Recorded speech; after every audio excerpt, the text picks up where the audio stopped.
नमस्कार, DD news में आप सभी का स्वागत है। मैं हूं ऋतु वर्मा। खबरों को विस्तार से देखते हैं, उससे पहले नजर डालेंगे अभी तक की हेडलाइंस पर। आजाद भारत में समान नागरिक संहिता को लागू करने वाला उत्तराखंड बना पहला राज्य। मुख्यमंत्री पुष्कर सिंह धामी ने यूसीसी के पोर्टल और नियमावली का किया लोकार्पण।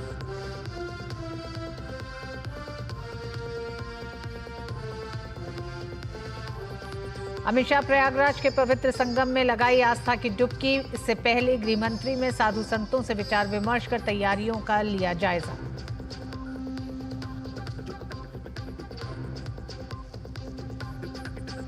दिल्ली के करियप्पा परेड ग्राउंड में आज एनसीसी पीएम रैली, युवा शक्ति विकसित भारत विषय पर आयोजित रैली को प्रधानमंत्री करेंगे संबोधित। दिल्ली में बढ़ती जा रही है चुनावी गर्मी। आम आदमी पार्टी ने जारी किया घोषणा पत्र। अमृतसर में बाबा साहब की प्रतिमा के साथ हुई अभद्रता और घोषणा पत्र को लेकर भाजपा ने आप को घेरा।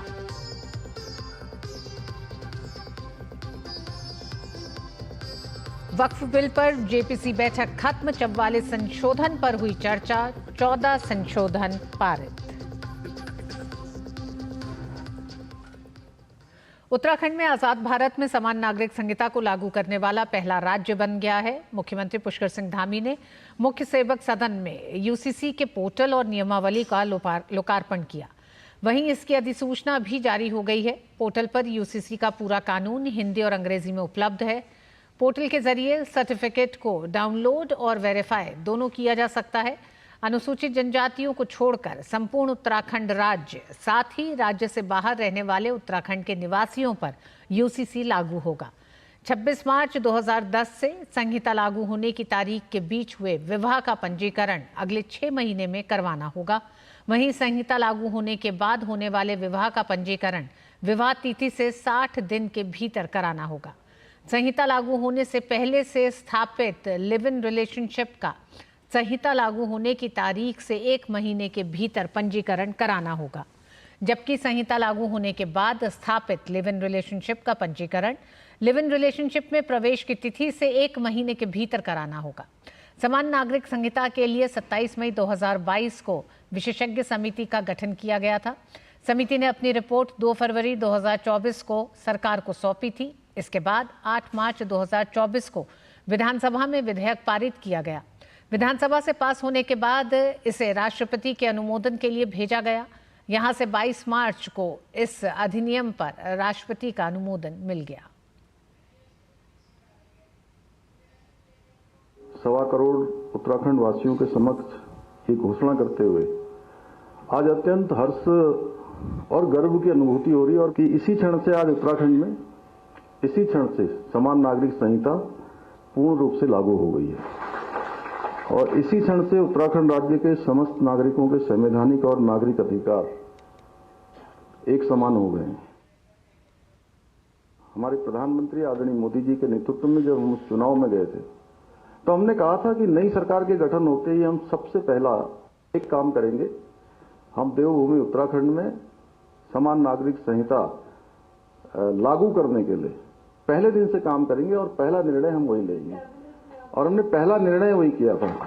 अगर मैं एक वाक्य में कहूं तो समान नागरिक संहिता जाति, धर्म, लिंग आदि में अंतर के आधार पर कानूनी मामलों में होने वाले भेदभाव को समाप्त करने का एक संवैधानिक उपाय है। और आइए अब बात दिव्य भव्य महाकुंभ की।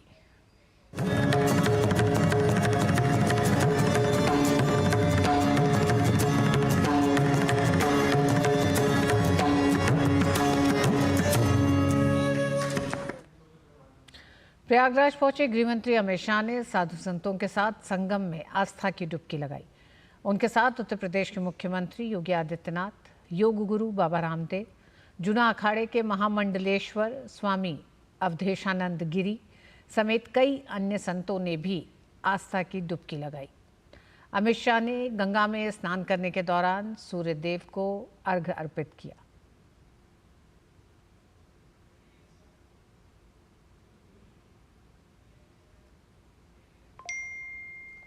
केंद्रीय गृह मंत्री अमित शाह ने अपने परिवार के साथ कई संतों और मुख्यमंत्री योगी आदित्यनाथ की मौजूदगी में प्रयागराज में पूजा अर्चना और आरती की।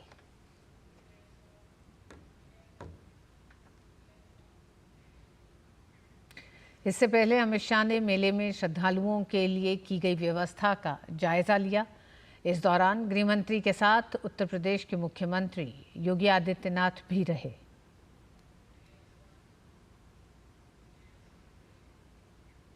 अमित शाह ने महाकुंभ में आए साधु संतों से भी मुलाकात की।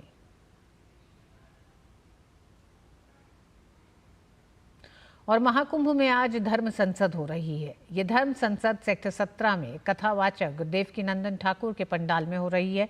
इस धर्म संसद में मुख्य रूप से देश में सनातन बोर्ड का गठन किया जाने का मुद्दा रखा जा रहा है।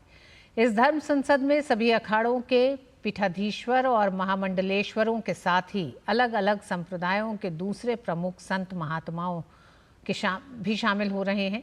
वरिष्ठ संतों की 5 सदस्यीय कमेटी के मार्गदर्शन में ये आयोजन हो रहा है। महाकुंभ में आस्था का जबरदस्त सैलाब देखने को मिल रहा है। ये श्रद्धा और विश्वास ही है जो देश के कोने कोने से लोगों को संगम में पवित्र आस्था की डुबकी लगाने के लिए आकर्षित कर रही है। 29 जनवरी को मौनी अमावस्या के दिन स्नान का विशेष महत्व है। इतने जनमानस स्नान कर रहे हैं तो मानस में लिखा हुआ है काग होई कौवा जो है स्नान करता है तो कोयल हो जाता है। ये वाह शरीर से शुद्धता नहीं है, ये आंतरिक शरीर का शुद्धता है, जिससे हमारा जब स्नान करते हैं तो सुषुम्ना नाड़ी चलती है, जो कई हजार वर्ष तपस्या करने के बाद व्यक्ति को प्राप्त होता है। वो एक बार संगम में स्नान करने से ही प्राप्त हो जाता है। और सबसे बड़े धार्मिक आयोजनों में से एक महाकुंभ में हर रोज विभिन्न आयोजन हो रहे हैं। योग गुरु बाबा रामदेव ने प्रयागराज में महाकुंभ मेला में एक मुफ्त योग चिकित्सा और ध्यान शिविर का आयोजन किया है। श्रद्धालु त्रिवेणी संगम पर डुबकी लगाकर निरोगी जीवन जीने की कला योग गुरु बाबा रामदेव से सीख रहे हैं।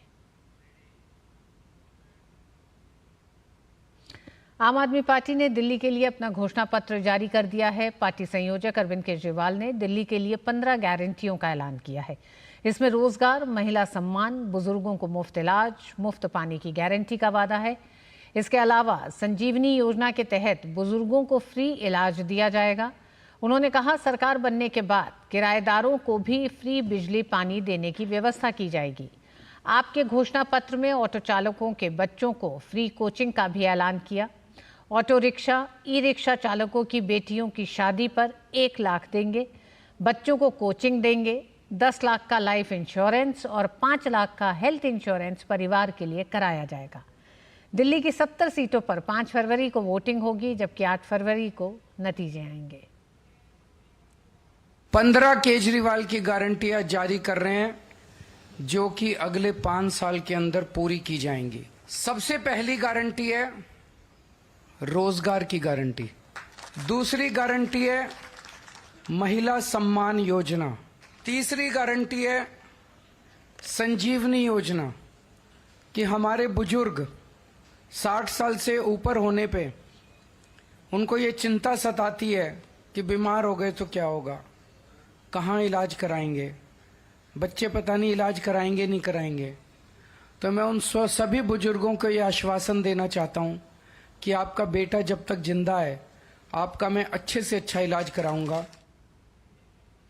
कांग्रेस नेता संदीप दीक्षित द्वारा दिल्ली के मुख्यमंत्री आतिशी और आप नेता संजय सिंह के खिलाफ दायर मानहानि के मामले में राउज एवेन्यू कोर्ट में सुनवाई हुई। संदीप दीक्षित के वकील ने राउज एवेन्यू कोर्ट में कहा कि अगर संजय सिंह और आतिशी उनके ऊपर लगाए गए आरोप वापस ले लेते हैं तो वो उन पर मुकदमा नहीं चलाने के बारे में सोच सकते हैं। आतिशी और संजय सिंह के वकील भी राउज एवेन्यू कोर्ट में पेश हुए। मामले में अगली सुनवाई 6 फरवरी को होगी। दिल्ली की राजनीति में रविंद्र सिंह नेगी एक चर्चित चेहरा है, जो आगामी विधानसभा चुनाव में भाजपा के टिकट पर पड़पड़गंज सीट से चुनावी मैदान में हैं। रविंद्र नेगी से बात की हमारे संवाददाता अमरेंद्र गुप्ता ने। आज हम एक ऐसी सीट पर हैं जो काफ़ी हॉट सीट कही जा सकती है और ये है पटपड़गंज विधानसभा सीट और यहाँ से भाजपा के प्रत्याशी रविंद्र सिंह नेगी हमारे साथ हैं। पहला सवाल, किन मुद्दों के साथ अब जनता के बीच में है? 12 साल से जो पानी की मार, गंदे पानी की मार, सीवर ओवरफ्लो की मार और गंदगी की मार, चारों तरफ शराब के ठेकों की मार जो जनता झेल रही है, उसमें काम करेंगे, हम जीत कर आएंगे। पटपड़गंज विधानसभा की बात करें तो आम आदमी पार्टी के दिग्गज नेता दिल्ली के मनीष सिसोदिया की सीट मानी जाती थी। हालांकि 2020 के विधानसभा चुनाव में एक अच्छी फाइट के साथ कुछ वोटों से वो जीत गए। आपको उम्मीद है कि इस बार यहाँ पर कमल खिलेगा? शिक्षा के जनक और शिक्षा के क्रांति को लोगों ने नकारा और पटपड़गंज में हारते हारते डिप्टी सीएम बचा और मुझे लगता है उसी की गूंज थी, जो उसको डर था, उसके अंदर डर था कि इस बार लड़ेंगे तो हारेंगे, इसलिए उन्होंने समय से पहले सीट चेंज करे भगोड़ा घोषित हो गए। आम आदमी पार्टी से अवध ओझा मुकाबले में आपको लगता है कि आम आदमी पार्टी, कांग्रेस और बीजेपी, लेकिन बीजेपी के साथ टक्कर दे पा रहे हैं? इतना बड़ा डिप्टी सीएम लड़ रहे थे, जब वो व्यक्ति हारते हारते बचा, जब सुनामी चल रही थी आम आदमी पार्टी की, 62 सीट थी दिल्ली में और दिल्ली का उप मुख्यमंत्री हार रहा था, 4 बजे तक केजरीवाल जश्न नहीं बना पाया क्योंकि सिसोदिया जी हार रहे थे।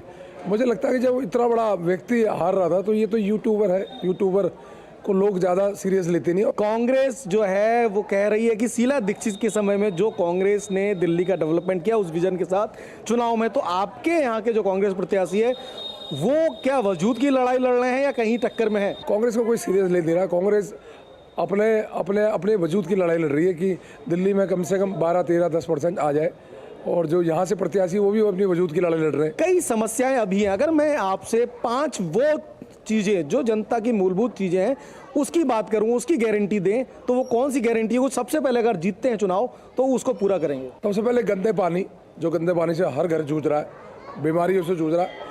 दूसरा सीवरेज की प्रॉब्लम है। तीसरा सड़कें टूटी हुई हैं, जगह जगह लोग गिरते हैं, बड़े बुजुर्ग गिर जाते हैं। चौथा पार्कों की बदहालत है, पार्क जुए के अड्डे बने हुए हैं, पार्क खस्ता हाल है, टूट रखे।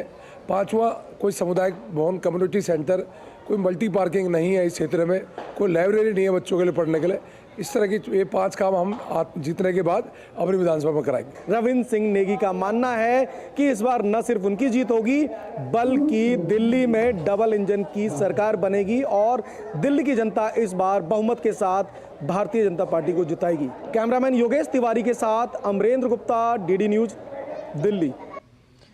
दिल्ली विधानसभा चुनाव को लेकर सभी पार्टियों के उम्मीदवार धुआंधार प्रचार में लगे हैं। कालकाजी सीट से कांग्रेस उम्मीदवार अलका लांबा ने केजरीवाल पर दिल्ली की जनता को धोखा देने का भी आरोप लगाते हुए कालकाजी सीट से अपनी जीत का दावा किया।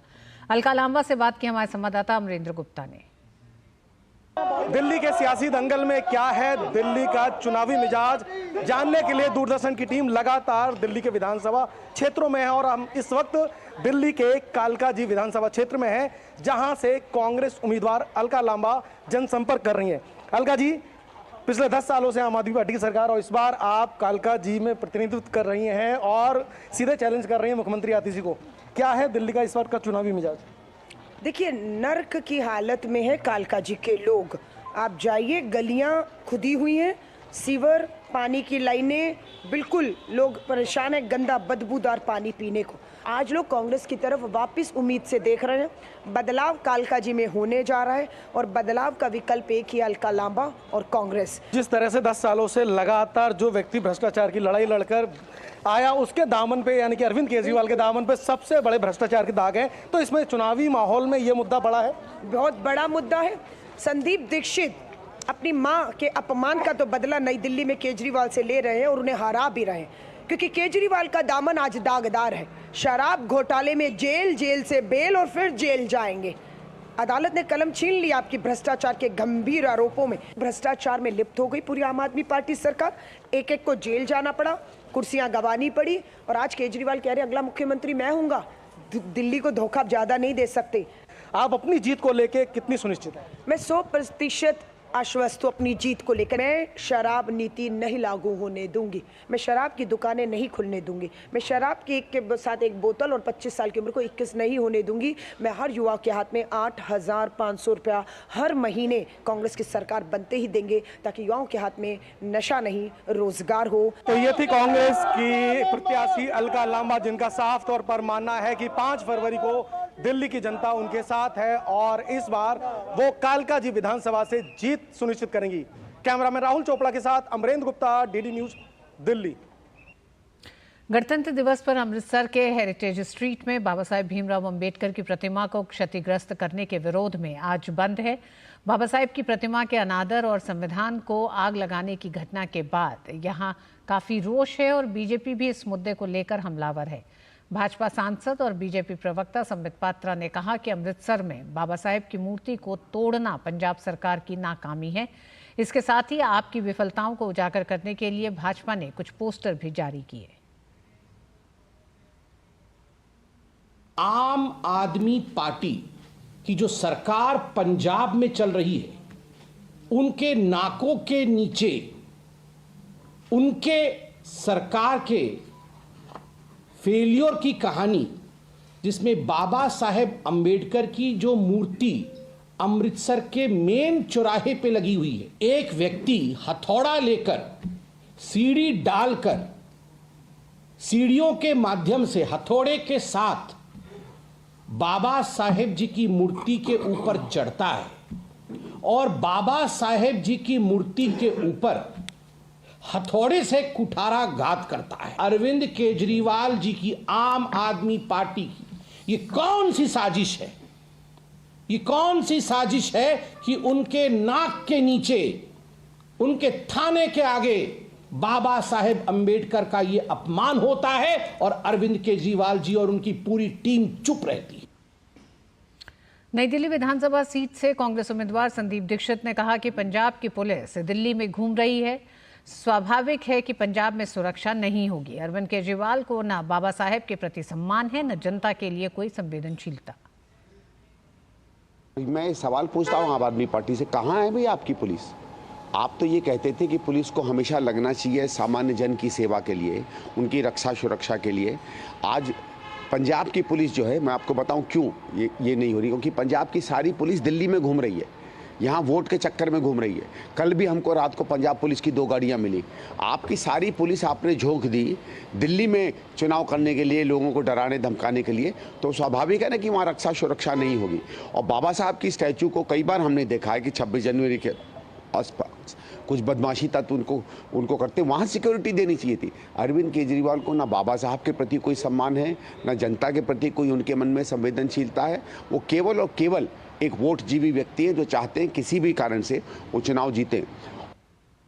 उधर भाजपा नेता अनुराग ठाकुर ने आम आदमी पार्टी पर हमला बोला है। उन्होंने कहा कि आपका दलित विरोधी चेहरा बेनकाब हो गया है। आम आदमी पार्टी का चेहरा बेनकाब हो गया। आपदा वाले दलित विरोधी हैं। एक भी राज्यसभा का सांसद दलित नहीं है। उप मुख्यमंत्री बनाने थे दलित समाज से, वो नहीं बनाए। इनके 2 मंत्री गौतम जी और राजकुमार आनंद जी जो दलित समाज से आते, उन्होंने इस्तीफा दिया कि आम आदमी पार्टी दलित विरोधी है। इन्होंने एक दलित महिला से टिकट देने के बदले लाखों रुपए लिए और टिकट नहीं दी। जब उसने पैसा वापस मांगा तो उसकी पिटाई करवाने का काम किया। यही नहीं, आम आदमी पार्टी के मुख्यमंत्री ने अपने गले की माला हटाकर अंबेडकर जी के गले चढ़ा दी। इससे बड़ा अपमान क्या होगा? और एक दलित विधायक को जूता सुंघाने का काम आम आदमी पार्टी के मुख्यमंत्री कहते हैं। यही नहीं, 500 बच्चों को दलितों के पिछले 5 सालों में विदेश पढ़ने के लिए भेजना था, 5 बच्चों को नहीं भेज पाए। स्कॉलरशिप वजीफा देना था, वो नहीं दे पाए 5 सालों में। कारण क्योंकि दलितों के वेलफेयर फंड से उनके जो बजट आता है उसमें भी घोटाला किया तो आम आदमी पार्टी ने। प्रधानमंत्री नरेंद्र मोदी आज शाम वार्षिक एनसीसी पीएम रैली को संबोधित करेंगे। ये रैली दिल्ली के करियप्पा परेड ग्राउंड में होगी। पीएम ने इस संबोधन के बाद नई दिल्ली में महीने भर चलने वाले एनसीसी गणतंत्र दिवस शिविर 2025 का सफल समापन हो जाएगा। इस साल गणतंत्र दिवस शिविर में कुल 2361 एनसीसी कैडेटों ने भाग लिया, जिनमें 917 बालिका कैडेट भी शामिल थीं। ये संख्या के हिसाब से बालिका कैडेटों की अब तक की सर्वाधिक भागीदारी है। इस साल की एनसीसी पीएम रैली का विषय युवा शक्ति विकसित भारत रहा। इस रैली के दौरान 800 से अधिक कैडेट्स राष्ट्र निर्माण के प्रति एनसीसी की वचनबद्धता को दर्शाने वाला सांस्कृतिक कार्यक्रम प्रस्तुत करेंगे। 18 मित्र देशों के 144 युवा कैडेट्स की भागीदारी इस वर्ष की रैली में उत्साह को बढ़ाएगी। इसके साथ ही इस रैली में देश भर से मेरा युवा भारत, शिक्षा मंत्रालय और जनजातीय कार्य मंत्रालय के 650 से अधिक स्वयंसेवक भी विशेष अतिथि के रूप में शामिल होंगे। पश्चिम बंगाल भाजपा नेता और केंद्रीय मंत्री सुकांता मजूमदार ने मुख्यमंत्री ममता बनर्जी पर आरजी कर मामले को लेकर निशाना साधा है। उन्होंने पीड़िता के माता पिता द्वारा सीएम के इस्तीफे की मांग को सही ठहराया और कहा कि भाजपा भी शुरू से इस मांग का समर्थन करती आई है। The parents demanded the resignation of the CM, which was also demanded by BJP long ago, and that is the real justice. So I believe that their demand is justified. And regarding the Firhad Hakim, I would like to say now Firhad Hakim is just going to the Bharjab retirement, political retirement. So that's why he is actually trying to trump his own drum so that Mamata Banerjee get much more attention towards him. वक्फ संशोधन विधेयक 2024 पर JPC की बैठक के बाद JPC अध्यक्ष भाजपा सांसद जगदम्बिका पाल ने कहा कि बैठक में 44 संशोधनों पर चर्चा हुई। 6 महीने के दौरान विस्तृत चर्चा के बाद हमने सभी सदस्यों से संशोधन मांगे। उन्होंने कहा कि यह हमारी अंतिम बैठक थी, इसलिए बहुमत के आधार पर समिति द्वारा 14 संशोधनों को स्वीकार कर लिया गया है। जगदम्बिका पाल ने कहा कि विपक्ष ने भी संशोधन सुझाए थे, हमने उनमें से प्रत्येक संशोधन को आगे बढ़ाया और इसे मतदान के लिए रखा, लेकिन उनके सुझाए गए संशोधनों के समर्थन में 10 वोट पड़े और इसके विरोध में 16 वोट पड़े। उस 44 संशोधन को जेपीसी को सुपुर्द कर दिया गया था। जेपीसी की आज उस 44 संशोधन पे जो हैं उस पे एक एक संशोधन पे चर्चा हुई। इसके पहले हमने 6 महीने के सारे डिटेल डिस्कशंस के बाद सभी सदस्यों से हमने संशोधन मांगे थे। ये हमारी अंतिम बैठक थी। उसमें 14 क्लाजेज पे या 14 संशोधनों में संशोधन स्वीकार हुआ है। वो भी संशोधन मूव करने पे वोटिंग के बाद बहुमत के आधार। बीएचयू का चिकित्सा विज्ञान संस्थान प्रधानमंत्री की सोच और प्रयास से एम्स की बराबरी में खड़ा होने जा रहा है और सरकार द्वारा किए जा रहे प्रयासों को ग्रामीण क्षेत्र में जाकर लोगों के स्वास्थ्य की देखभाल कर रहा है। ऐसा ही एक प्रयास बीएचयू चिकित्सा विज्ञान संस्थान के दंत चिकित्सा विज्ञान संकाय ने गाजीपुर के एक गांव में किया, जिसमें गांव की भारी संख्या में लोगों ने इस सुविधा का लाभ उठाया और उन्होंने अपना इलाज करवाया।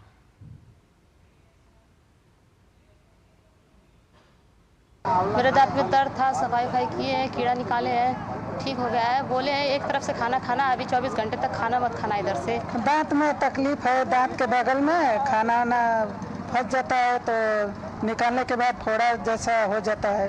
हमारे दांत में चाय पी लेते हैं, मीठा सामान दांत में लगता है, अब पूरा दांत रिझने लगता है। ठंडा गर्म पड़ता है तो दांत झनझनाता है, दर्द होता है, इससे मसूड़ा फूल जाता है। केवल बासुचक ही नहीं, आसपास के जो गांव हैं वहां की भी महिलाएं, पुरुष, बच्चे, बुजुर्ग सभी आ रहे हैं इस चिकित्सा विज्ञान संकाय की जो गाड़ी है उसमें अपना परीक्षण कराने के लिए। और डॉक्टर बंसल अपनी पूरी टीम के साथ लगे हुए हैं, इन लोगों को साफ सफाई करने का सुझाव दे रहे हैं, जानकारी दे रहे हैं और इन लोगों का जो दंत चिकित्सा का कार्य है इस गाड़ी के अंदर इनकी पूरी टीम कर रही है। Doctor Harkesh Bahadur Singh Gautam, DD news, बासुचक, Ghazipur. विदेश मंत्री डॉक्टर एस जयशंकर आज से संयुक्त अरब अमीरात की आधिकारिक यात्रा पर रहेंगे। विदेश मंत्री वहां 29 जनवरी तक रहेंगे। यात्रा के दौरान विदेश मंत्री यूएई के नेतृत्व से मिलेंगे और दोनों देशों के बीच घनिष्ठ साझेदारी की समीक्षा करेंगे तथा द्विपक्षीय संबंधों को और बढ़ाने के लिए रास्ते तलाशेंगे।